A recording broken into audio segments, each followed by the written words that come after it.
لا. الجواب، هذا السؤال صعب شوي.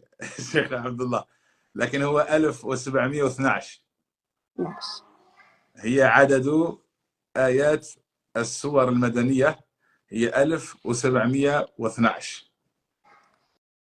إن شاء الله. وهذا السؤال صراحة صعب، ولكن أنت ما شاء الله عليك يعني، ما شاء الله عليك يعني من طلاب العلم. أسأل الله عز وجل أن يحفظك وأن يبارك فيك يا عبد الله. آمين. والله الذي لا إله إلا هو عبد الله، نحبك في الله، هذا أول شيء. وثانيا نحن فخور بك، يعني ليس أنا فقط أو نصير أو زكريا، لا لا، العالم كله الإسلامي الحمد لله. فاجتهد، الله يجزيك خير، لأن الأمة تحتاج إليك. طيب، ممكن يا حبيبي عبد الله أن تختم ببعض الآيات مرة أخرى؟ خير إن شاء الله.